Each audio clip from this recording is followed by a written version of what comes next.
Well, hey there.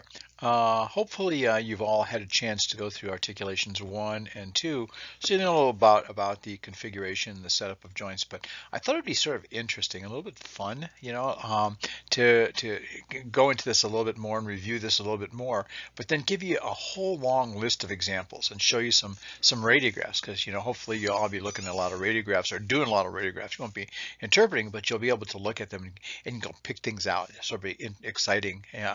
If you get a chance to do that. So I'll show you a number of articular or joint related things that you may see if you get a radiographic image. So I think that would be something fun to do. Okay. Obviously I won't test you on those or anything like that, but I think it would be fun to be able to look at and say, wow, that's pretty cool. Now I know what I'm looking at. So let's go ahead and talk a little about joint. Okay, first of all, this is just a review from we've had before. When we look at joints, we look at joints in a number of different ways. We look at joints basically about how much they move, okay? And if we look at something that's called a synarthrosis, a synarthrosis is basically, syn means together, okay, means together. And so these are places where we have a joint, but there's really no motion, okay? And these are like the suture joints that you'd find in the skulls, and this is where the sockets of the teeth would be fitting in, and that's called a synarthrosis, okay? We have the next type of a joint up we have that is called an amphiarthrosis. An amphiarthrosis means that there's really not a whole lot of intended motion, but there might be a little bit, okay? And a perfect example of an amphiarthrosis is this area right here, which is called the pubic symphysis. It's between where the pelvis on the right side with the pubic bone, this would be the pubic bone right here and right here, where the two of them come together. And this is called the ischium down there if you haven't gotten to the bone portion. But where the front of the pelvis comes together, there's a little fibrocartilaginous disc that sits right there. And the disc allows a little bit of motion, but not a whole lot. I've actually had patients who would have leg pain. And when you actually felt and you looked at it, the pubic symphysis was offset. And basically we do a little manipulative procedure that sometimes would pop it back into the place, okay? But there's not supposed to be much motion. There's a little motion. On the other hand, when we usually think of a joint, we usually think of what's called a diarthrosis. And a diarthrosis is a joint, and I hate the word full movement because the movement that occurs at diarthrosis depends upon the shape of the joint and the shape of the bone and stuff like that. Typical example of a diarthrodial type of joint is the knee, the ankle, the shoulder, the hip. All those joints are called diarthroses. Okay, and we'll talk a little bit more about that. So we talked about those a joint in regards to how much motion is available at a particular joint. We also looked at, and we could actually divide other names or design other names for different types of joints. Again, the joints between the little bones of the skull are called suture joints. Okay, and basically these are sutures or suture joints that actually, and they look like little type teeth that sort of like interdigitate with each other, and they're actually very strong. And that's called a suture joint. When we talk about the socket of the tooth, that's called a gomphosis. So a gomphosis is that socket that we have for the tooth. Okay, upper jaw, lower jaw, they're both gomphosis, where the socket of the tooth, or the root of the tooth, fits up in a little socket in the mandible, in the lower jaw, or the maxilla in the upper jaw. Okay, a syndesmosis. A syndesmosis is basically there's a little bit of motion that occurs there. It's almost like an amphiarthrosis, but what happens there's a little bit of motion as a little bit of a give. Okay, and probably one of the best examples of a syndesmosis is the joint between the fibula, which is the lateral leg bone on the outside, okay, and the tibia, both proximally around the knee and distally around the ankle. And what would happen is if we actually looked at this joint right here, the tibia would be making contact with the fibula right in here, and that's called a syndesmosis. Okay,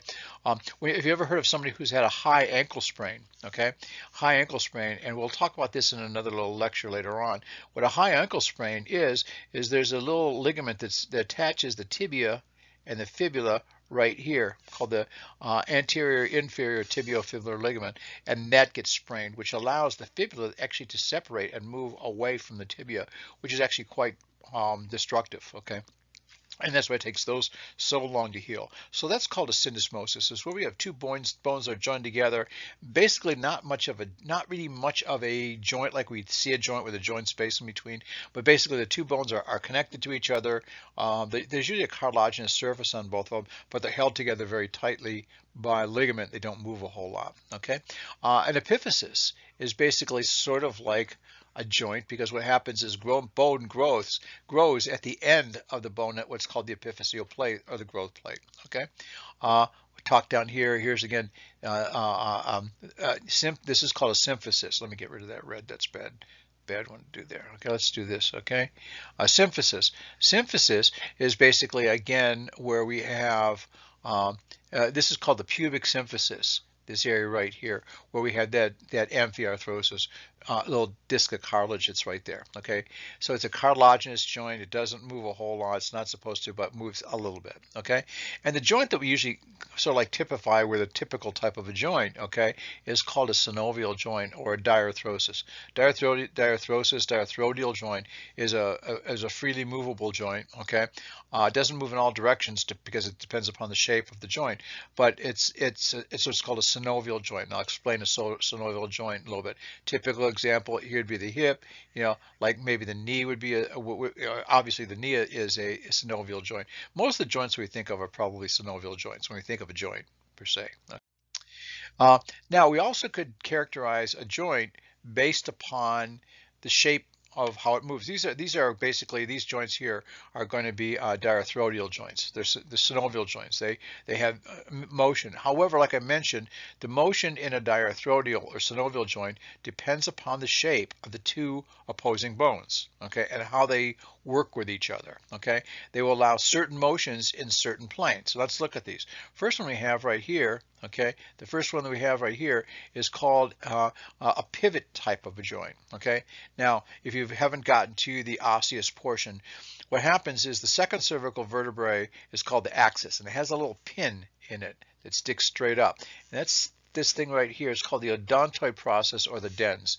And then what it does is it sits through a little gap on the backside of this first cervical vertebrae, which is called the atlas. Okay, I hate this picture because this is wrong. I'm gonna cross that out right there. C1 is not called the axis; it's called the atlas. Okay, atlas. So I don't know how they let this. This is from a textbook. So when you read a textbook, it's not always right. C1 is the atlas, C2 is the axis. Okay, and what happens is that allows the atlas to be able to rotate around, just like we'd see here. This right here would be the little pin, or that dens, or the odontoid process from C2, and this would be what we'd call C1, or the axis, or the atlas. Okay, and that's just called a pivot type joint. Okay. Second type of joint that we have, okay, is this one. It's a ball and socket. Well, it doesn't take a whole lot of a rocket scientist mentality to figure this out. We have a ball, which is this thing right here, and it sits inside a socket, okay, which means that the amount of motion that's available there is a lot. It can move in multiple different planes. The planar motion is, it can move in anything. If you take a ball and stick it inside a little cup and you rotate that ball, will rotate all different directions. And that's perfect for things like the hip, perfect for things like the shoulder. These are typical ball and socket type of joints, okay? And that's called a ball and socket type joint. It's a ball that sits in a socket. That's why they call it a ball and socket, okay? Next type of joint is called a planar joint, okay? And this plain joint or planar joint means that what happens, I have two flat surfaces, okay? One flat surface right here that's actually on another flat surface right here. And what they do is they're able to slide. That's about it. They can slide side to side, forward to back, but they don't rotate at all. And that's called a planar joint. The typical example is right where the clavicle meets the acromion from the scapula. And as there's a little bit of motion when we move our arm, but it's only side to side, up and down a little bit. And that's called a planar joint. And that's what this diagram here would be able to describe. Okay, so that's that. Next type of joint we have is a hinge joint. Okay, and a hinge joint, the prototype of that is the elbow. And what happens is the elbow has a socket right here, which if you looked at the upper extremity, it's called the trochlear notch, and it fits around a round area down here, which is called the trochlea, which is like a spool. So this area right here would be like the trochlea, and here would be the trochlear notch, which allows this portion down here to actually rotate around that little spool. Okay, and it's sort of like a hinge. If you look at a hinge on a door, the hinge allows the door to open in one direction because that's all the direction it goes. So it's allowed to rotate in this direction around that pivot right there, and that's what's called a hinge joint. Okay, and again, the typical example of a hinge joint would be the elbow. Very, very classic. Okay. Another type of joint we have is called a saddle joint. Now, these are really complex. Okay, because if I look at this is like the trapezium, the first metacarpal. Also, the calcaneocuboid joint in the foot is also a saddle type of a joint. And what happens is where a hinge, basically, if you look at the hinge, okay, you have a pretty round thing in a round type like of a trench. However, if I look at this right here, what happens, it's round when looking from the side, but it's also arched this way from side to side, which means that I could rotate this way and I could also rotate this way. So I have two degrees of motion. One, again, if I'm looking at this is sort of hard to look at in a little bit, okay? Sort of a little hard to look at, but if you look at what happens is I'm able to rotate this way around this axis, but then when this axis is like this, I'm able to rotate, this way around that axis. So it's actually two rotatory axes, but they're not on the same line. They're in different planes, and that's called a saddle type joint, a saddle type of joint. Okay. The last type of joint we have is called a condyloid joint. And a condyloid joint, where a ball and socket was a ball inside a socket, a condyloid joint is very similar, but instead of being a ball, it's more like an oval. Okay, which means that it could move a lot in this direction, but a lot less in this direction. Okay, so there is multiple planes that could move in, side to side, front to back, and stuff like that. But in the long axis, okay, if I'm looking at this again, if I'm looking at this type of a condyloid joint, the long axis is running this way, the short axis is running this way. So therefore, there's going to be more motion along that long axis and less motion around the short axis. Okay, so that's just called a condyloid joint. And a typical example are like where the metacarpals and the metatarsals meet the phalanges, meets the digits. Okay, and they'll become up a little there. So anyway, that's a little bit about the shape of a joint, how the shape of a joint sort of decides exactly how much motion I get in a particular joint. Okay, so that's a little about that. Now, let's talk for the majority of the time about the joints that we usually see. And these are called synovial joints. Okay, if I look at this, a synovial joint, okay, synovial joint, and that's a diarthrosis, okay. It's freely movable. And what happens, it has a couple things that are very classic about a synovial joint, okay? The first thing that's classic is it's within what's called an articular capsule, okay? An articular capsule, okay? And so what happens is this thing right here would be a capsule that actually holds, this is bone here, and this is bone here. And what happens is that capsule holds one bone to the other, okay? And what is that capsule? It's a dense connective tissue, because we've talked about dense connective tissue, and it's usually supported by things called ligaments. Now, a ligament, and this is a good thing to know, a ligament, by definition, is a dense regular connective tissue that holds bone to bone, holds bone to bone. And what the ligament does, it sort of binds things together. So what it does is it does two major things. Number one, it prevents abnormal motion. Okay, so if I have a ligament that's on this side right here, it prevents this bone from going that way. Because if I start to move this, if this bone up here stays stable, and I try to move this bone this way, this ligament, as I try to bend it, gets tight and stops the motion. So what ligaments do is they prevent abnormal or excessive motion. But what they also do is they're lined up in such a way that they actually guide normal motion. So ligaments guide normal motion and prevent excessive or abnormal motion. Okay, and that's what the ligaments do. So when somebody tears the ligament, what it usually means is there's just too much motion that's occurring in that particular joint because that ligament is either stretched or torn in some way. Okay, and that's what we call a ligament. I think that's an important factor to remember. Okay, and remember that ligaments bind bone to bone, and what happens is they do two main things. Number one, they prevent excessive motion, and I'll show you an example of this when we talk about the knee in just a minute. They prevent excessive motion, but what they also do is they help to guide normal motion. Okay, if we go back to the synovial joint, let me show you a couple of things I think are important here. So we talked about the ligament. So ligament we know, okay? We know that what happens, that differs from what's called a tendon.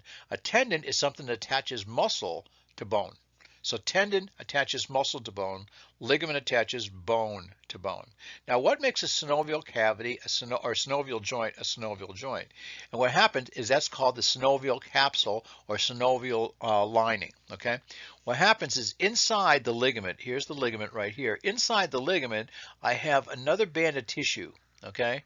There'll be another band of tissue. If you actually opened up a joint, looked inside, it's sort of like a, let me just do it in a different color. Let me do it in red because it's usually sort of a pinkish tissue. There's a pinkish tissue that lines the inside, okay? And it doesn't go over the cartilage. Okay? Remember that this is cartilage. I can't have everything cover the cartilage. Cartilage is inside of a joint at the end of the bones to allow smooth moving. It allows, the cartilage is nice and smooth, so it allows one cartilage to sort of glide and smoothly move over another cartilage. When we have arthritis, what happens is that cartilage gets worn down and all of a sudden it gets rough, and that's what causes all the abnormal motions and stuff like that, or the pain and stuff like that that we get when we have arthritis. But inside that synovial joint, I have a membrane. And that little membrane in there is called the synovial membrane. The synovial membrane, here it says synovial lining, but it's actually synovial membrane. And what that synovial membrane does, it creates what's called synovial, synovial fluid, okay? It's almost very much like plasma. It's really close to plasma. So this little blue space in here, and this little blue space over here inside that synovial cavity is filled with the synovial fluid. Now the synovial fluid is slippery. So as a result, what happens is that synovial fluid fills that synovial cavity and then also works its way across the joint. So it makes that smooth cartilage surface sort of oily or greasy or slippery. So it improves the level of motion.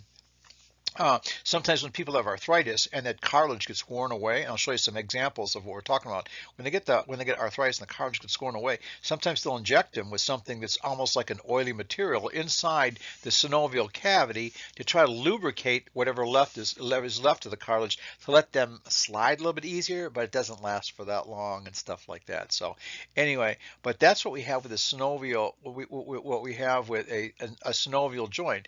A synovial joint basically has a capsule, okay, and the capsule is ligament as well as other connective tissue that holds the two ends of the bone together. It creates a cavity.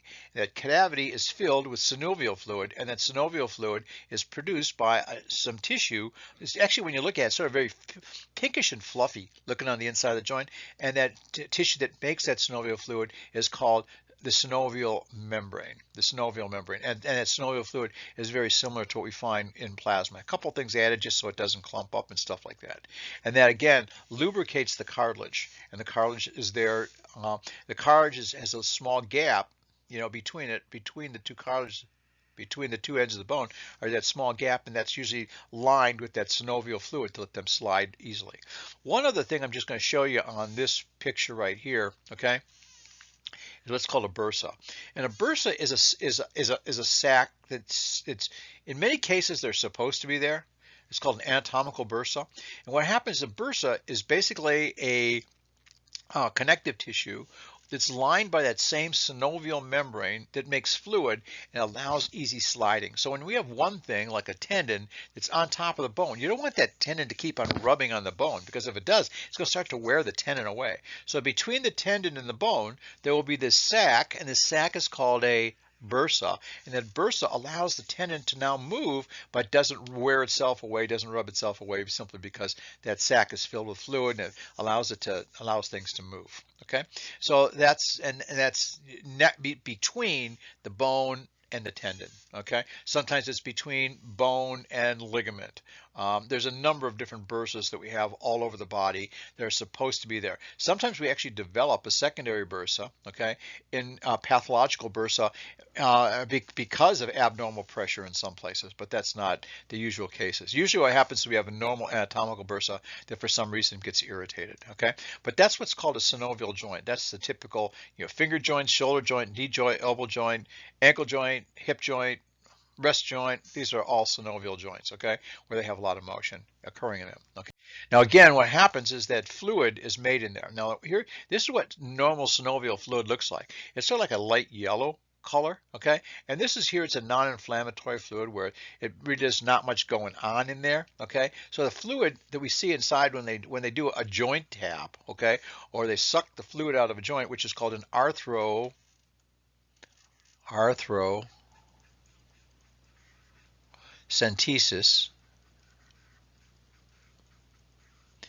And what they do is they stick the needle inside the joint and they suck the fluid out, okay?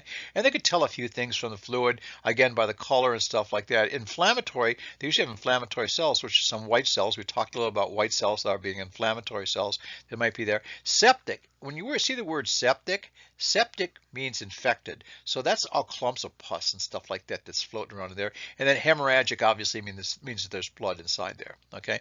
I know when I was a trainer on Wednesday night, sometimes we'd have the football players would come into the training room and they'd want me to stick a needle in a joint and suck out some fluid, and I would sometimes, but I'd usually find something that mostly looked like that because most of them had some significant problems in their knees because of arthritic problems and stuff like that. Even at a young age in college, they were having all kinds of problems. So anyway, that's just a little about the synovial fluid. That's what it looks like. It looks very much like plasma. Why? Because it's exceptionally similar to plasma. Okay.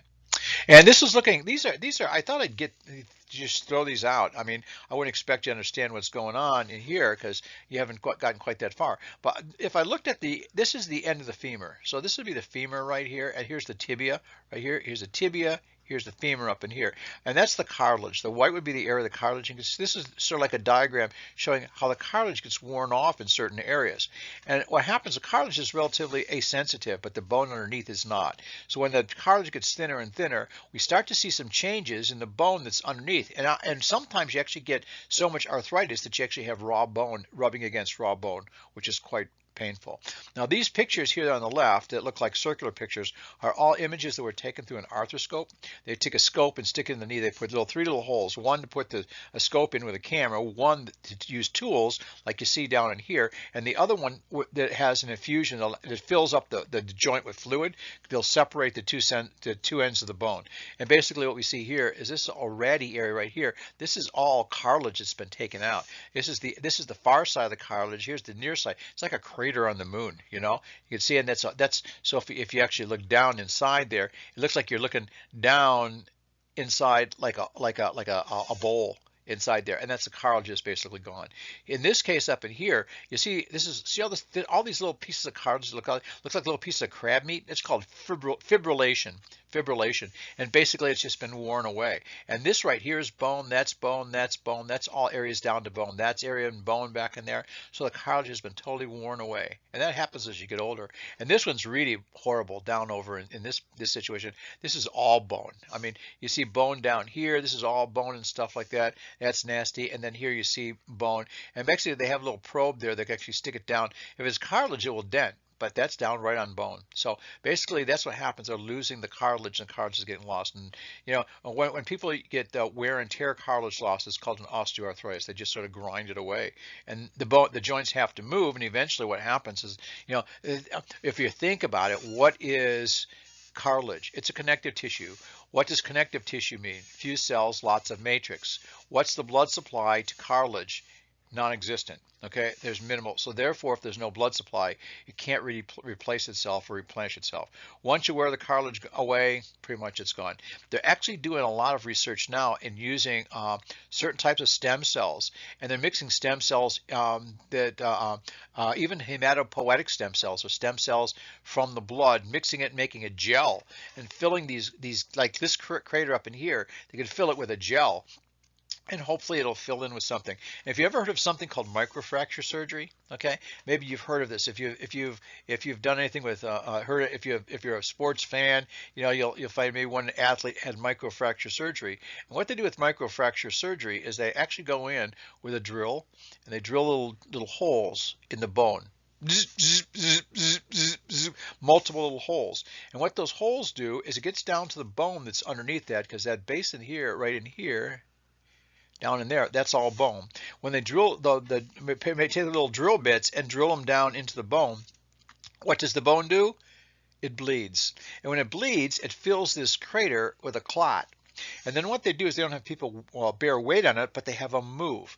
And what happens, that clot will start to solidify, and they're hoping that clot turns into not the typical articular cartilage you see here, but what's called fibrocartilage. And it will hopefully fill that little crater with fibrocartilage. The thing about it is sometimes you get the bear, sometimes the bear gets you. Sometimes it works, sometimes it doesn't. I know my son had microfracture surgery done on the back side of his patella, his kneecap, because of some damage that was done there playing hockey and lacrosse. And basically, he's better. He's not perfect, but he's better because of that. And then the defects filled in with some fibrocartilage. At least it's better than nothing at all. Not as good as articular cartilage, but at least better than nothing at all. Okay, so that's just looking inside of it. Now this is just a nice picture. This is actually pretty classical. So this is a femur that we have up in here, and that large area right there is basically the cartilage over here might not be too bad, but over there it's gone. There's even a little crack. Let me get rid of those lines so you can actually see. So this whole area where the arrow's pointing to is basically the area where there's no cartilage left. And if you look at the X-ray over here on this side, the joint space here is pretty wide. Joint space here is very narrow, and that's one of the things that we see in actually arthritis, osteoarthritis. What's called asymmetrical joint space narrowing. It's normal width over here, but it's very, very narrow right there.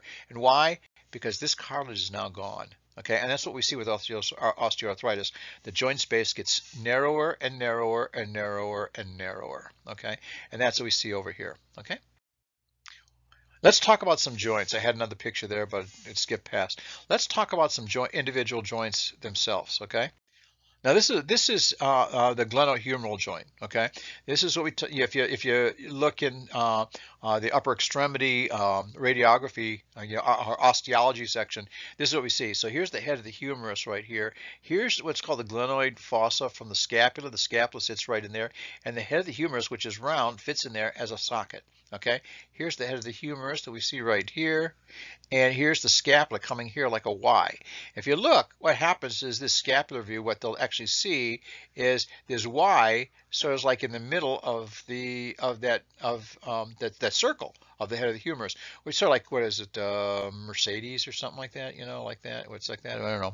But anyway, that's that. We also have another joint here. Here's the joint between the clavicle, and here's the clavicle right here, and here's what's called the acromion, which is part of the scapula, this area right, the acromion. It's called the acromioclavicular joint. So that's just a little bit about the shoulder joint. Now, shoulder joint, if I have to look at it, and again, I'm not going to expect you to know all these ligaments and stuff like that. But if I look here, this is basically, this would be the area of the head of the humerus and sitting in here. And you can see this is all ligamentous tissue that holds it together. Again, that ligament and the capsules holding that head of the humerus into the socket.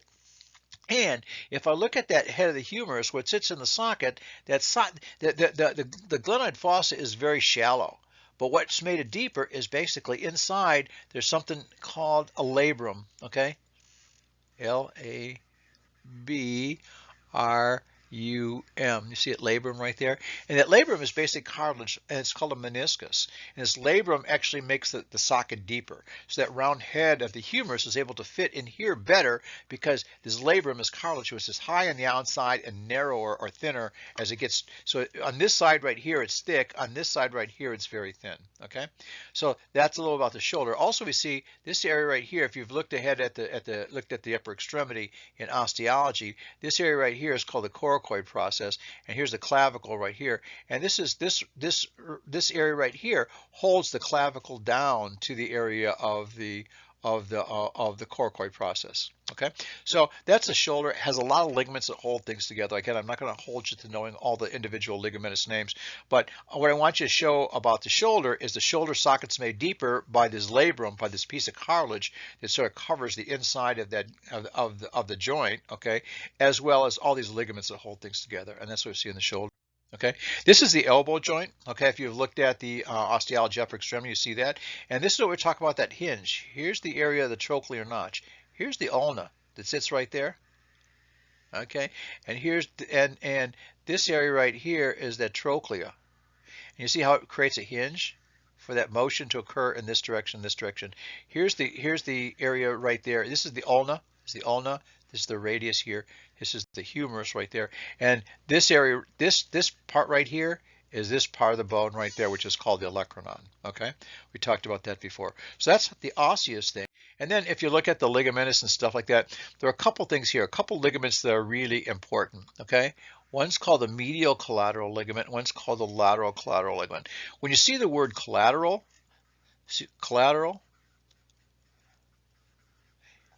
what it means is if I have a bone here and a bone here, the collateral ligaments are on the sides, on both sides. One be medial, one be lateral. They're collateral. They're to the side of the ligament. So this ligament over here prevents this bone down here from going this way.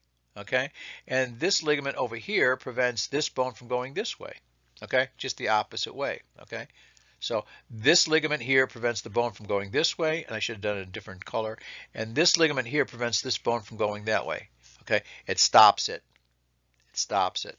Okay, and they're called collateral ligaments because they're on the sides of the joint. The other ligament that I think it's really important to know about the elbow is called the annular ligament. We talk a little bit about it in the upper extremity, and that goes around the area of the head of the radius and allows that radius to actually pivot inside. It's like a sling, like a little lasso, so that radius could actually twist around inside that annular ligament. Annular means like if something's annual, year round, okay? One is like a cycle or a circle, and basically that's what the annular ligament goes. It goes around the head of the radius. Here's the annular ligament going around the head of the radius, and allows that head of the radius, which is a little disc at the end of it, to be able to rotate around. And that's something that you should know. Again, but I want you to recognize is this ligamentous arrangement around the area of the elbow allows motions to occur, prevents excessive or abnormal motions, as well as allows motions to occur in a normal direction. Okay, and this is the wrist. Okay, this is the radius right here. Here's the ulna, and these here are the carpals. Okay, if you've looked at the upper extremity, you've seen these. Those are the carpals. Okay, carpals right here. Here's the radius here, and here's the ulna right there. Okay, ulna right there. Okay, and so that's the typical wrist joint. Okay, so but if I look at the ligament, oh my gosh, look at that. You know, I'm going to ask you to memorize each one of these individual ligaments, and I'm going to give you I'll send out another list of like 20 pages of some of the smaller ligaments that connect all the small carpal bones. I'm not. Oh, come on, give me a break, okay? Not going to happen. I'm not going to do that, okay? I'm only joking. I was trying to see how many people would continue on after this, okay?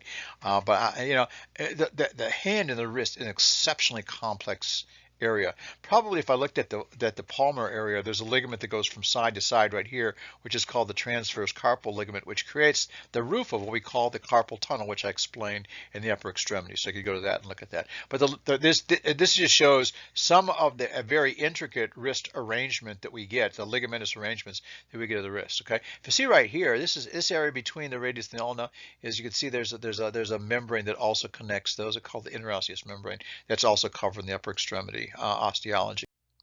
Look at the hip. Here's the hip joint. This is the femur. Okay, this is the femur right here. Here's the pelvis over here. Here's that ball and socket joint. There's that typical ball and socket joint. Okay, and when I look at that, okay, well, and again, this is covered in the lower extremity. Okay, when I look at that, we have the same arrangement in the hip that we had in the area of the shoulder. And what happens is there's a labrum. Here's a labrum, which is also cartilage. Labrum. Okay, which actually increases the depth of that socket, so that that ball fits in there nice and better. Okay, and it makes it better. Again, it's very thin here. Okay, and if you look to the outside, it's thicker out over here. So therefore, it creates a deeper cup. Okay. There's also one thing inside the middle of it. It's called the ligamentum teres. When you look at the osteology of the hip, you'll see a small little dent in the center of the head of the femur. It's called the fovea. Fovea means spot. Capitis means head. Okay, and actually this ligamentum teres attaches in there, which actually allows the head of the femur to rotate in there, but it can't come out. Because if I try to pull the head of the femur out, that ligamentum teres stops it. Because what the ligaments do, they prevent excessive or abnormal motion. Okay. One of the things about the ligament, and these are just basically a number of ligaments that we have around the hip. One thing that I'm just going to mention about the hip ligaments that are really sort of cool is these ligaments sort of rotate around. Okay. There's three major types of ligaments that you get. Okay. Pubofemoral, ischiofemoral, and iliofemoral ligament. Pubo comes from the pubic bone, ilium comes from the ilium, and ischio comes from the ischium. And what they do is they sort of rotate around, so they actually allow that rotational movement of the hip, which is what we want. Okay, you can see how the fibers, if you look at the fibers, the fiber shape here, how they sort of like spiral around a little bit. They sort of spiral around a little bit, and basically allows a twisting motion of that hip joint that would be inside there. Okay, and that's just looking at the hip. Okay, this is a knee. Okay, this one over here is a kid. I can see the growth plate there, growth plate there, growth plate there, growth plate, growth plate, growth plate. Okay, so that's that epiphyseal cartilage. It's actually a special type of cartilage that will become bone. It actually makes it, and bone will grow in length only at this growth plate. Okay, at the ends of the bone. So if you see those, they're not fractures, they're growth plates. Okay, and this is just looking at the knee. Here's the tibia right here. Here's the fibula. Here's the femur. Right here, that's the knee joint right in there. These two little bumps that you see right here, okay, they're called the Intercondylar Eminence, okay, that little bump right there and the little bump, and those are where the cruciate ligaments attach. You can see that right here, you can see it right there. Here's the patella right here, and this is the femoral condyles. This area up, actually it's hard to see the patella in a view like this, but you could actually make it out a little bit. There's the shadow of the patella sitting right there. You can see it right there. A little bit whiter because that's superimposition, which we've talked about before. Okay, here's the patella. Here's the patella right here. Here's the femur. Here's the tibia, and you can see the fibula sitting in the back. Okay, and that's just a little about the knee joint. But when we look at the knee joint structure, guess what? We have that same type of arrangement. If you look at the top of the tibia, the top of the tibia is like this. It's called a plateau. It's relatively flat, okay? Okay, and what happens is I can make and if I look at the femoral condyles are round. So how do I make a round thing fit on a flat surface? They do the same thing. This is called a meniscus, okay? This is a meniscus. And the meniscus is thin right here, okay? And it's thick out here. So it creates it looks like this. So this is more towards the center of the joint here. That's more towards the periphery, okay? The lateral meniscus is more round. The medial meniscus is larger and more oval shaped, okay? But that's the meniscus. It makes the knee joint thicker, okay, or deeper. There's a meniscus on this side, okay? Here's the meniscus there. There's a meniscus over there, okay? This ligament here and this one over here, they're on the sides of the joint, and the one on the medial side right here is called the medial collateral ligament. It's a very broad, flat ligament. And this one over here is called the lateral collateral ligament. If you actually take and you cross your one leg over the other and you feel on the outside of the knee, you'll feel something that feels like a pencil underneath the skin. That's actually the lateral collateral ligament. You can actually feel that pretty well. Here are the cruciate ligaments inside. And the cruciate ligaments, cruciate means cross, like crucifix. Okay, cruciate means cross, and what the collateral ligaments do is they prevent the tibia from going this way or this way. And I'll show you some images in just a second about that. But what the cruciate ligaments do is they prevent the leg from going forward and backwards. The tibia and the femur from going forward and backwards on each other. Sometimes when you see a player like football and they catch the foot in the turf and you see the tibia go forward and there's a big, you can see the tibia actually come forward and then go back, and almost all the time you say, oh, anterior cruciate, it's gone. Okay, so the cruciates prevent forward and backward, anterior and posterior movement. The collateral ligaments prevent side to side movement. Okay, and when they do tests like this, okay, this one up in here, okay, this one right here is called the valgus stress. Valgus stress. Okay, and what they do is they stabilize the femur here, and then they take the tibia and they try to move it this way. Okay, and they're looking at the amount of motion. If there's too much motion, what that means is the ligament right here, which would be called the medial collateral ligament, is torn. Okay, so when you see them on the field, they're moving the leg in different directions, and they do a test that looks like that. That's called a valgus stress test or an abduction stress test, and basically it's looking for the medial collateral ligament. Up in here, they're doing the opposite. They're holding the femur here, but they're actually moving the tibia this way. So actually testing the ligament on the outside or the lateral collateral ligament. Okay, this one down here, what they're doing is they're trying to pull the tibia forward. They're trying to pull the tibia forward and push it back, and that's called a drawer test. Okay, when they push it forward, if it comes forward too far, it means the anterior cruciate's gone. If it goes too far backwards, it means the posterior cruciate's gone. Okay, and so that's a test. When you see them, you'll see them on the field. Actually, I don't like this test a whole lot. There's another test which is called a Lockman, which is better, but it'd be a little bit more complex to explain. But they're actually looking for that forward to backward motion, which is basically the responsibility of the cruciates. If I look over here, this is actually what this is called a McMurray, and I'm not going to go into it, but that's actually looking at the cartilage, the meniscus. Torn meniscus, and they do this, and they can feel a click or a pop and stuff like that when they go through these various motions. They take the knee, bend it up, they turn the leg, the tibia internally rotate it or externally rotate. If they externally rotate it, then what they do is they try to straighten it out. If they feel a pop or a snap, it usually means the medial meniscus is torn. Okay, and they're just checking for meniscal tears when they do a test like that. Here's the ankle. Okay, here's the talotibial joint sitting right here. Here's the tibia. Here's the fibula, and this is the talus right here, sitting inside there. We talked about this later on. This is called a mortise joint because it's like an upside down U, like a mortise in bricks. Okay, because here's the ankle joint right there. There's the ankle joint right there. There's the ankle joint right there. Perfect example. That's great. Now, there are a couple important ligaments here that you should probably know. This is the lateral side over here. This one right here is the one that's most commonly ripped. That's called the anterior talar fibular ligament. And what happens is actually the ankle comes forward in this one. Okay, they can do the same type of drawer test. They can pull the ankle forward. This one over here is called the calcaneofibular ligament. That's the second most common ligament that's torn. This one back here is called the posterior talofibular ligament. Who cares? Okay, it rarely gets torn. Okay, this right here is actually it's a series of 5 ligaments. They're in different levels, different layers, and that's called the deltoid ligament. The deltoid ligament. Okay, and because delta in Greek is like a, that's a delta. It's like a triangle. This is the triangular shape, okay? And that's on the medial side or the inside portion of the ankle. And then we talked about here between the tibia and the fibula are the tibiofibular ligaments where people get what's called an high ankle sprain. That's the one that would be up in here would be the one that's torn. So the ankle is still surrounded by a capsule, but the ligaments here are basically, some of them are, when they talk about ligaments could be one of 3 ways. They could be capsular, which means that they're just a thickening of the air of the capsule. They could be what's called intracapsular, which means that they're inside the capsule, or they could be called extracapsular, which means they're outside the capsule. And certain ligaments are capsular ligaments. Some ligaments are intracapsular ligaments. Like cruciate ligaments are intracapsular, and the lateral collateral ligament is called extracapsular. Okay, where the anterior talofibular ligament is called a capsular ligament because it's inside the capsule. It's in the capsule itself. It's part of the capsule itself. So, now we get into some fun. Let's take a couple minutes, and I'm just going to throw up some x-rays for you. And I want you to just look at these. And you're going to have to look at them, and maybe it's going to be better to come back to this portion when you've actually looked at some bones and know a little bit more about bones, okay? But I'm going to show you some x-rays. I'm just going to put them up, and I'm going to ask you to, first of all, identify the bones while you're sitting there at your computer watching these. Identify the bones, and then just try to guess at what you think is going on.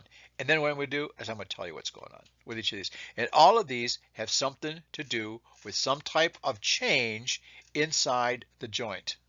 Okay? I know what before I go on, the one slide that I missed, okay, that went forward, it was talking about the changes that occur with arthritis, okay, with osteoarthritis. There are 3 changes. Let me write these down now. Change number 1 is, it's called asymmetrical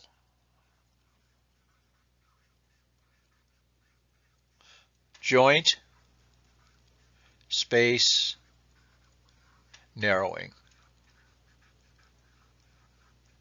So the joint, instead of being wide, now all of a sudden is much narrower. Okay. Second thing, it's called subchondral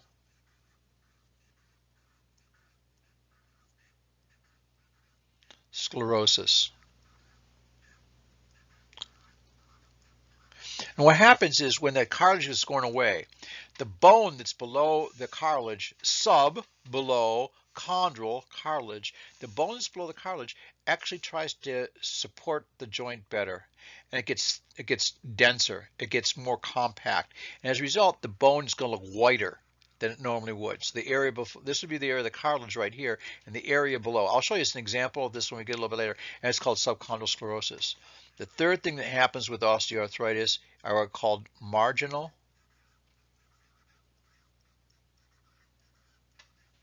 osteophytes. Okay, you say, what in the world's that? Spur. Start to see spurs forming on sides of the joints. And then we also find a fourth thing is called subchondral cysts.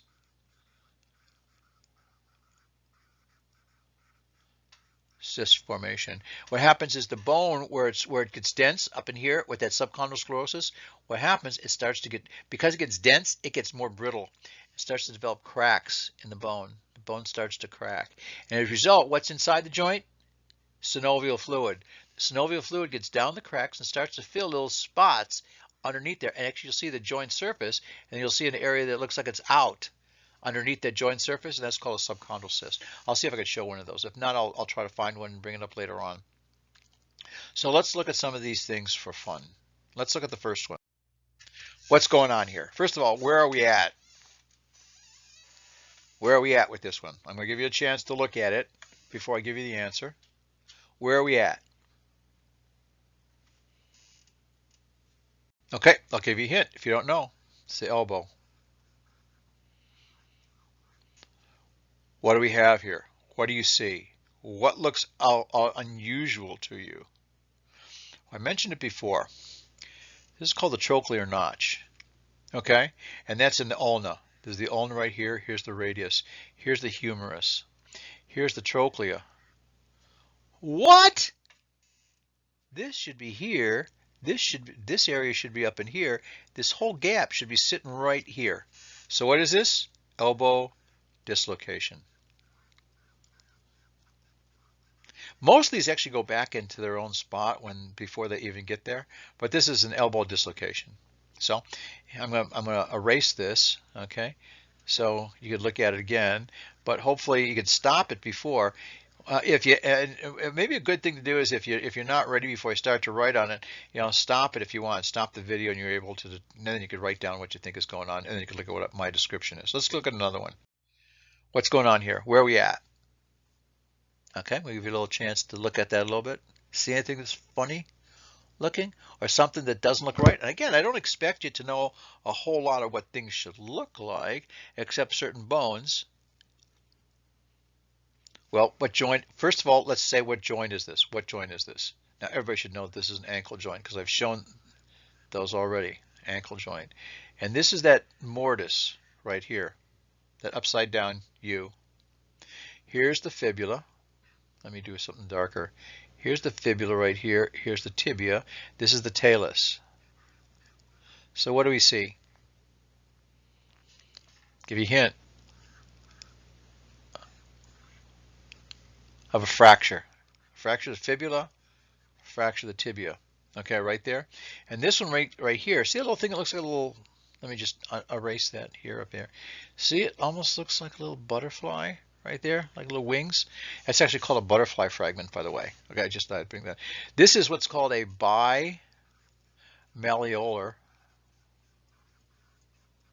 fracture. I'm going to use FX for fracture. That's a good definition or abbreviation for that, which means that this ankle is really unstable. Why? Because the talus could move this way. There's nothing to stop it because that tibia, that fracture could move that way, that fracture could move that way, and the talus could also move this way. Very unstable. So they're going to have to fix this with screws and plates and stuff like that to make sure that it doesn't move. Otherwise, the ankle's going to be trashed. Once you change a joint because of an injury to the joint, guess what? The joint's never going to be the same. But you want to make it as best as it could be, and the only way I can make it best as it could be is to try to reposition these bones by pins, screws, plates, and stuff like that. So now I give that joint the best chance of being maintained the way it should be. So that's called an ankle or bimalleolar fracture. Again, what happens is that before I get to the definitions, you could stop the video, and if you want to take some more time to write things, let's go to another one. What's going on here? First of all, what joint is this? First of all, you ask yourself, what joint is this? I'll give you another second or so. What joint is this? Well, obviously, you should know that this is the knee. Here's the tibia. Here's the fibula. Here's the femur. Here's the patella. What's going on? Well, hopefully, you said, shouldn't this bone be here? And if you said that, you're right. This is a knee dislocation. So the knee's been dislocated. The knee is this part's going posterior, this is going anterior, and again, this surface should be right here. It's not. So that's a posterior knee dislocation. Piece of cake? Like that? Hopefully you're enjoying this. Okay? How about this one? What joint am I at?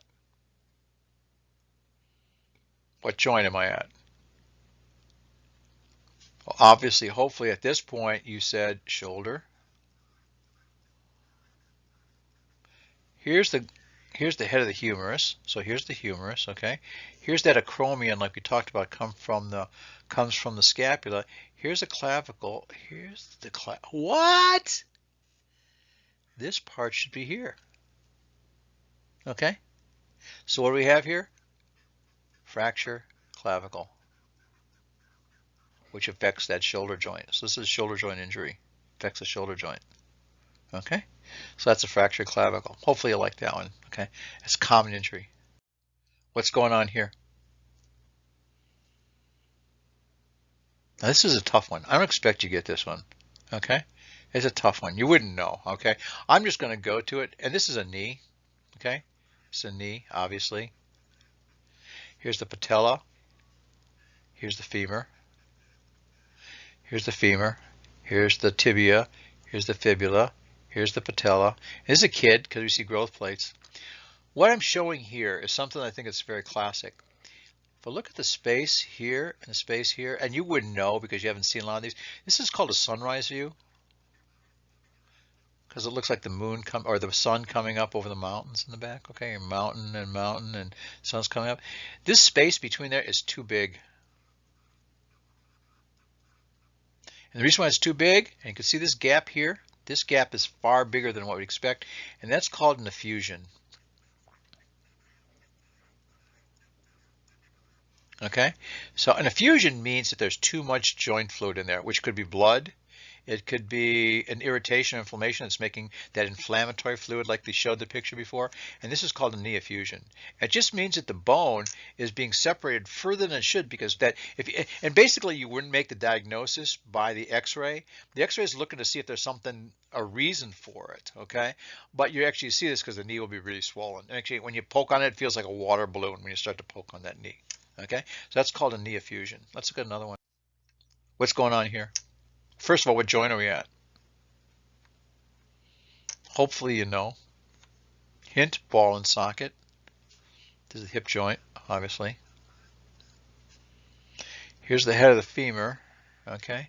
Here's the socket, which is called the acetabulum. But this is all fractured right there. That's a big fracture. It's hip fracture. And actually this part has actually moved up this way as well. This part should be down just a little bit because the hip joint should come out this way and the ball should be out here. You know, this portion right here should be down in here, okay? And this portion here would probably be down here a little bit more. So that's a hip fracture. That's a very typical hip fracture. How about another one? What's going on here? What joint are we at? Shoulder, obviously. And what do we see? Well, here's the clavicle. Here's that acromion. Okay, here's the scapula over here. Here's the humerus. What's going on here? There's a fracture right there. So that's the shoulder. That's a humeral fracture.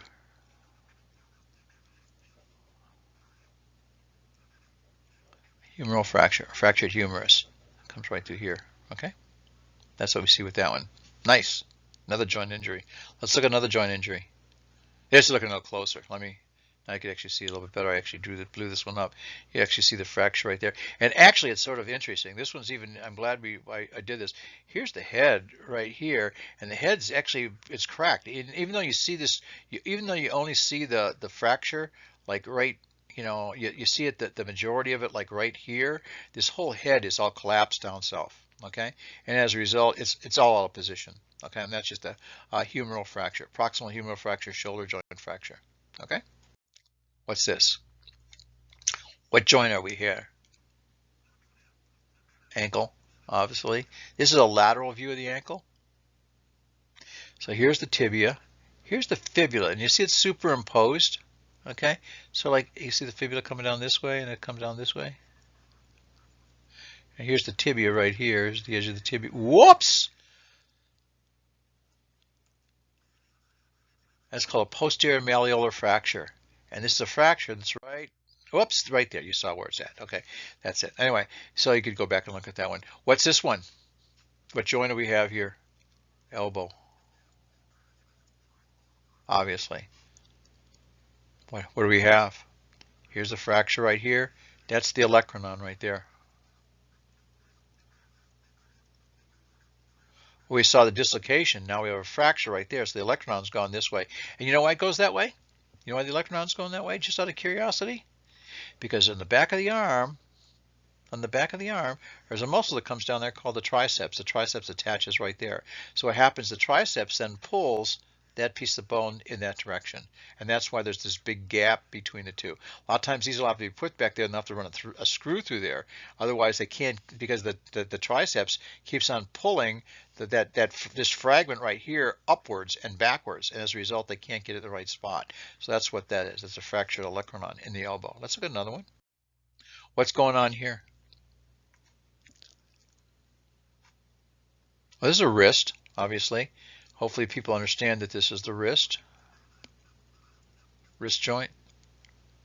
Here's the radius. Here's the ulna. Here are the carpals. What do we see? Radial fracture right there. Radial fracture. And you can see how that radial fracture is angled right here. Now, in the upper extremity radiographs, I talk about this. This is called a silver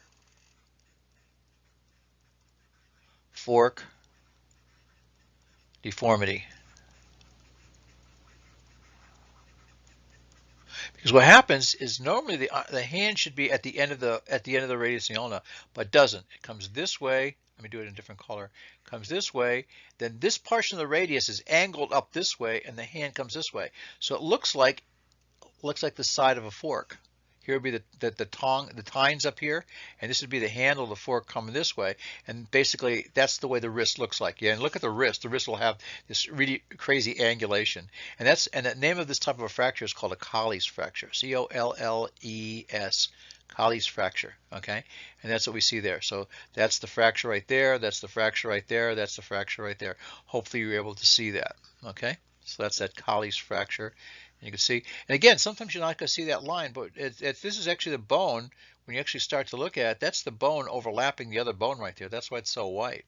It's angled up. See how the bone right here is on? See, here would be the end of the radius right here, and here's the other end. So this is the distal end right there. This is the proximal end right there, and basically it's angled up. So that's a Colles fracture, a wrist fracture. What's going on here?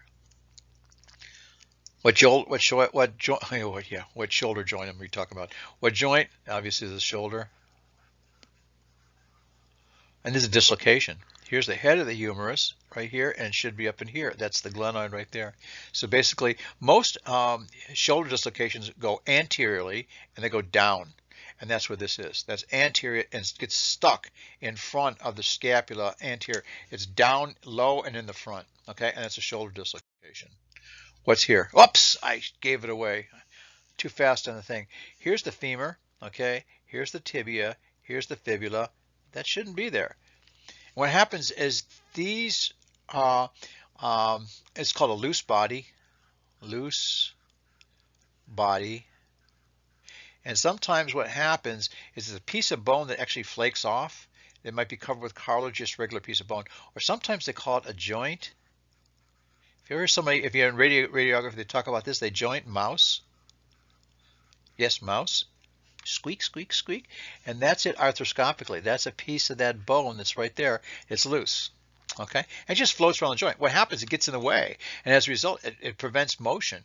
It becomes very painful when that joint, it's like taking something and getting caught, two things, something caught between two things that should be rubbing against each other, and that's called a joint mouse. They're a pain in the neck. They're really, but they can go in arthroscopically like they have here. This is going through a scope and they fill the joint with fluid again and just grab it and crush it and pull it out.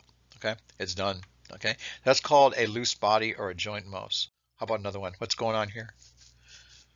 Well, here we go, our sunrise view again. Okay, sunrise. Okay, and the sunrise looks at what? The patella. And here's the patella right there. Here's the femur. So what's going on? What's wrong with this joint? This is the patellofemoral joint, part of the knee joint. Obviously, there's a fracture right there. So that's a patellar fracture. Patellar fracture. Okay, right through the middle. Piece of cake. That should be an easy one to figure out. Let's look at another one. What's going on here? That's a hard one to see because it looks really dense. So obviously you should know that this is the knee. Let me go to a different color. We know that this is the knee. And here's the joint space. What can I tell about the joint space? It's narrow. And what's in that joint space normally? Cartilage. And what's happened to that cartilage? It's gone. So this is that asymmetrical joint space narrowing. The joint space is very narrowed down, okay? And if you actually look, okay, see how white the bone looks right here? That's that subchondral sclerosis, subchondral sclerosis. And even though I don't see a lot of spur formation, I see extra bone that's forming there, extra bone that's forming there. Eventually they'll have a spur. This is just osteoarthritis,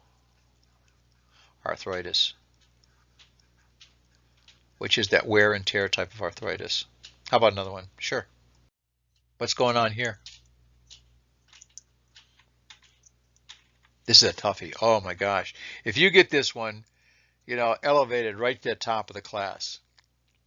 Well, what joint are we looking at? Obviously, we're looking at the ankle. What's going on here? Chances are you didn't see it, and chances are you missed it, and chances are you're like about 50% of practicing docs. I'll tell you what, I saw this so many times that other docs had missed, and people came in, and basically they came in, they thought they were seeing the emergency room, they thought they had an ankle sprain, and they continue to have pain and swelling in the ankle, and nothing's getting better. Let me blow this up for you. I'm gonna blow it up for you. Now can you see it? What do you see? You see anything? Yes, look right there. You would have missed it. I mean, most people will miss this. They won't even see this. This is called an osteochondral fracture of the talar dome.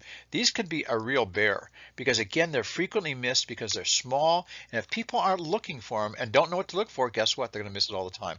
I saw tons of these. And by the time I usually saw them, guess what? There were already arthritic changes occurring in the joint right there, which is a bad thing, okay? Which means that once the cartilage, it causes a change, because what happens if you look at that, okay, let me get rid of my yellow. What happens is that fracture actually comes up and goes into the joint surface, okay? Okay, let me look right where that line was. Let me draw a little arrow, okay, and see if I could, yeah, right there. Look right below that arrow, and that fracture is going up, and it's actually fracturing through the top of that talar dome, which means that the cartilage is not going to be level. It's going to be offset, and that's going to cause rubbing in this area of the cartilage inside the joint, which then causes all kinds of problems. Plus, then down the road, that may not even heal. It may even stay like that or become. They actually start to look more ovoid. Okay, because they've actually healed around the corner, but they didn't heal to the rest of the bone, and that's called an osteochondral fracture of the talar dome. Not uncommon, by the way, not uncommon and often missed. What's going on here? Hint: don't look at the green line. I'll tell you what the green line is in a minute. What do we see here? Well, darn it, We just lost the last one. There it is again. There's another one. That's another one. Another very small one. It's called a flake fracture. Very, very small, but again, could be devastating. It could cause all kinds of problems. So that's an osteochondral fracture, that flake fracture that we find on the talar dome. The reason why that green line is there, okay, is we've talked about the word superimposition. Here's my tibia. My tibia comes down here, and this is important. Look at the ankle. Again, here's that mortise. Okay, if I look at here, here's that mortise joint right here that comes like that, that upside down U, okay? But when I look at this, there's my tibia with the green. If I look at the fibula is right here. Normally, there should be about 2/3 overlap. In this situation, there's not. Chances are what happened, this was looked at as an ankle sprain. Here's where that tibiofibular ligament, that high ankle sprain, sits right here. Okay, let me just do it in red. This is where that ligament would sit that holds the tibia and the fibula together. And that's probably been sprained or damaged. And when they did that, they actually caused a rotary injury that caused that little osteochondral fracture of the talar dome. Okay? And again, small, people would miss it. Again, if you're sitting in Podunk Hospital somewhere where the dermatologist is reading x-rays, guess what? It's probably going to be missed.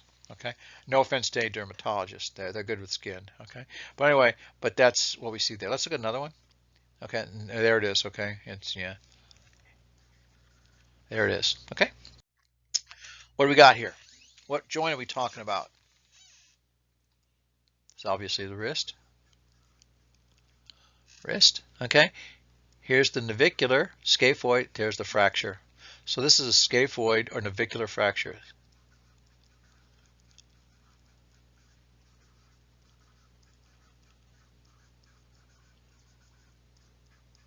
Again, frequently missed. Okay. Now can you see it? Yep, you can definitely see it across the middle. Okay. That's wrist joint fracture. There it is right there. Another one. What's going on here?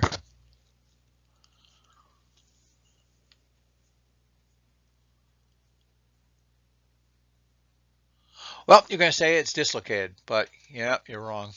Okay. First of all, this is a juvenile elbow. How do I know?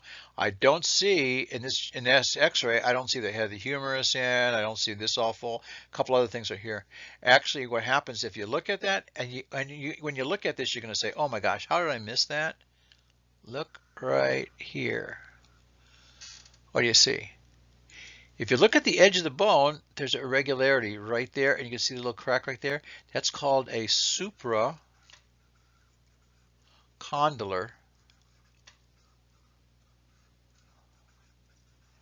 fracture of the humerus. Probably easily missed. Probably if you're radiology, you're not going to miss it. Okay. If you look right here, back in here, see this area right here, it's darker, and up here it's darker. Right in here and back in here it's darker. Whiter back here, whiter here.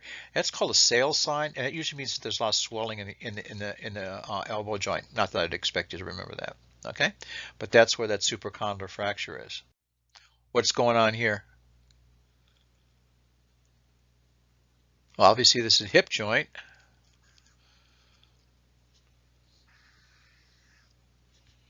Look how narrow that joint is. Look at how this head is collapsed. That's a hip osteoarthritis. The joint space narrowing. Joint space narrowing. Okay, that's what we see there. Let's get another one. What's going on here? Well, what joint are we at, first of all? There's the knee. Obviously, you should know that's the knee. What's going on here? Here's the femur. Here's the tibia. Here's the fibula. Oh my gosh, here's the patella. The patella should be where? Should be here. That's a patellar dislocation.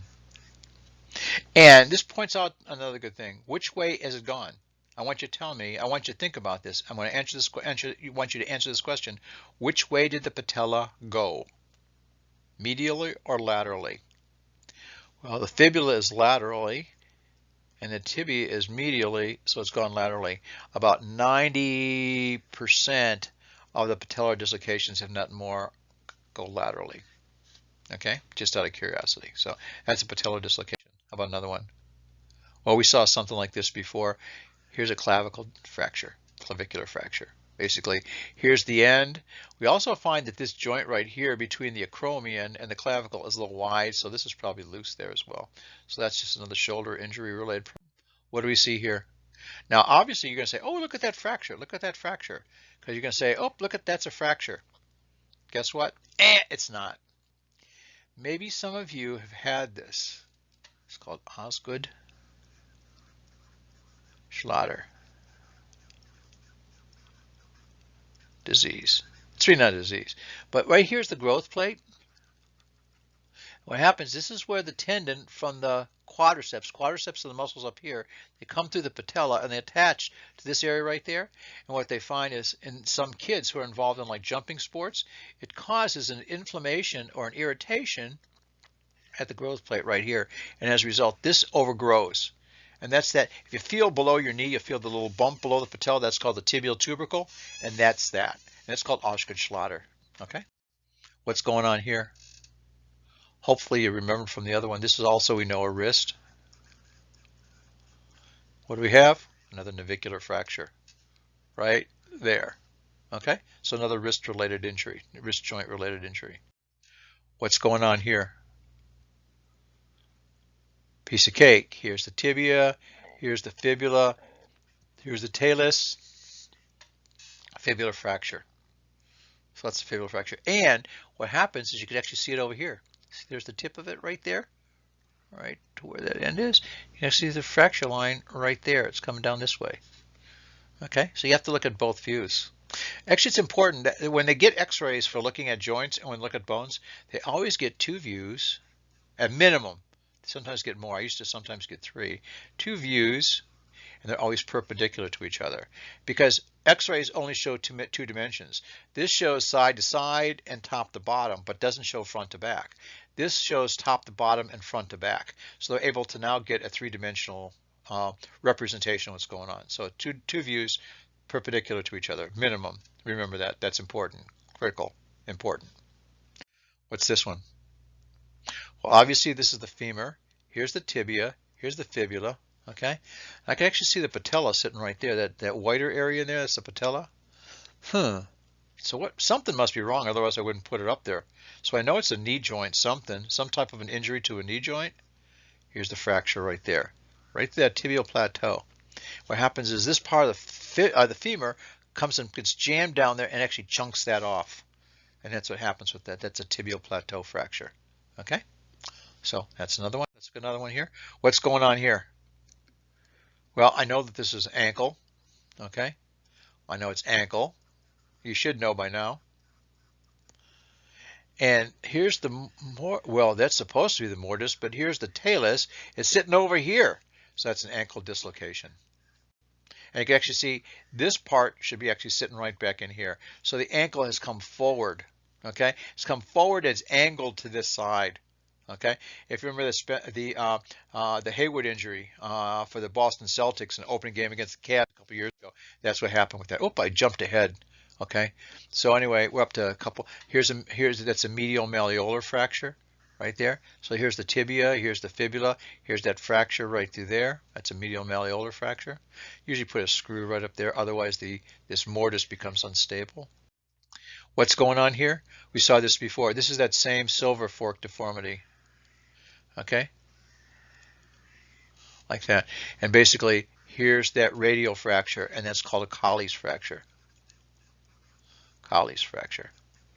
Okay, we saw that before, so I brushed through that really quick. How about that? Don't look at that black line. That black line means nothing. Doesn't mean anything. If you got this, I'd be really surprised. Okay, because most people, again, most people just casually looking at it wouldn't recognize this. I know it's a juvenile. How do I know a juvenile? That's the growth plate. That's the growth plate. You can see the growth plate right there. It's almost the end of growth because that growth plate is very narrow. So they're almost mature. It's almost fused. But if you look right here, there's a little fragment right there. And these are called epiphyseal plate fractures. What happens, the fracture came right here, and then all of a sudden it got there and went that way, and it took a little chunk. It's called a Thurston-Holland sign. You don't have to remember that, Thurston-Holland sign. Basically, that's a little chunk of the metaphysis. So this right here is a little metaphyseal spike. It's called a Salter-Harris 2 fracture, but you don't have to remember that either. But if you ever hear a Salter-Harris fracture, if you're in the radiology department and they say Salter-Harris fracture, it has to be a kid because it's through the growth plate. There's there's 5 major types and actually 9 total, 4 minor, 5 major, but we won't go into that. And there it is right there. And you can actually see it right there. That's a little bit better. See the little chunk right there? That's that little Salter-Harris, that Thurston-Holland fragment that's there. That's it right there. Let me get rid of my stuff. And again, small. These heal actually really fast. These heal really, really fast. What's going on here? Again, here's the patella. Okay. Here's the patella, how it should be on one knee. Other knee, whoops, patella's here. This is lateral again. 90% are lateral. Patella should be sitting right here in that little sunrise view. And here it is sitting over there. So that we see that. What do we see here?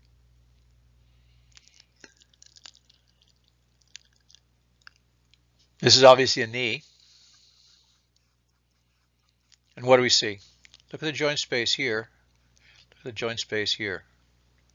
Joint space here. Joint space here. What do we see?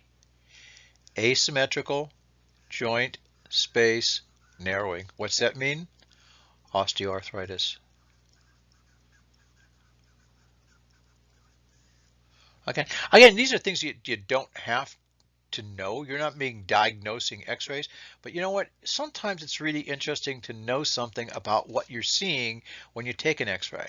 Okay? So you know that when you get an x-ray, that the x-ray is appropriate. Okay? Not that it was ordered, it was correct to order, but what you took was what's going to show them what they're looking for. Let me put it that way. I always appreciated an x-ray tech who actually, if there was something that they didn't see, they'd call me and say, hey, listen, you want me to get another view? I'm not seeing this exactly. I say, perfect. Just rotate it around another 15 degrees or something like that and get another x-ray. And I loved it when I had some input from people who were x-ray techs telling me, giving me, that they look at the picture and say, you know what, if you're looking at this, let me rotate it around. Perfect, do it. What do we see here? This is similar to the one that we saw before. And right here, I could see, here's the growth plate. Here's the growth plate. But what happens is instead of going through this way and chunking off that little piece of metaphysis, the fracture comes this way and goes through. Now, these are more dangerous. And not dangerous like risk of life, but it changes the joint right there, which sometimes causes a problem. Okay, and they're hard to get lined up. And again, there we see it right there as I blow it up. Okay, and that's called a Salter-Harris 3 type of a growth plate injury. Okay, so if you hear Salter-Harris, that's what it means. And there it is, where I used to have my circle. So what I've talked about here is we talked a little about joints and stuff like that and what they're all about and look at them in regards to the amount of motion that's available to them, the freedom of movement and stuff like that, how the joint shape will dictate motion and stuff like that. We talked a lot about synovial joints. Synovial joints having a synovial cavity and all that stuff, and ligaments helping to not just prevent abnormal or excessive motion, but to guide normal motion. Those are all important things, okay? And what happens is then I thought we have a little bit of fun at the end. And again, I'm not going to be throwing a picture up and say what's wrong because the purpose of the class is not to do that. But I thought it'd be fun just as a little laboratory exercise just to look at these things and first do a couple things subliminally. Know what joint we're looking at. Okay, and then looking for some changes in the joint, which is sort of like a little, like find the hidden picture type of a thing that you get when you don't know what else to do and you're sitting in a doctor's office, maybe not now, but maybe before, waiting to be called for 3 hours, because the doctor's backed up, and they have highlights for children or something like that. And that's the only thing that they got, and you're looking at those looking for hidden pictures in pictures or something like that. Okay, either that or senior citizens like those as well. Don't start, okay? But anyway, they like that as well. But anyway, hopefully we had a little fun looking at some of these joint pictures, x-rays, and looking at them. And again, the reason why I'm not going to ask you to be able to make a diagnosis on an exam as to any of those things, but you do have to know what joint is at, first of all, and then know what the normal joint looks like. They always taught me when I was first starting to learn how to read x-rays, they say, you can't tell what's abnormal until you know what's normal. Okay, so maybe what you need to do is go and look at the osteology, upper extremity, lower extremity, and stuff like that, and then come back and look at that again, and go through those again, and see if you can pick all those little things out, because then you'll know a little bit more what a normal joint looks like. So hopefully this has been informative, as well as maybe a little bit of fun. Okay, maybe your idea of fun isn't the same as mine, but hopefully it was a little bit. And anyway, again, if you always have questions, you can always ask, email me, or whatever the case may be. And in the meantime, stay safe and stay healthy. Okay, bye-bye.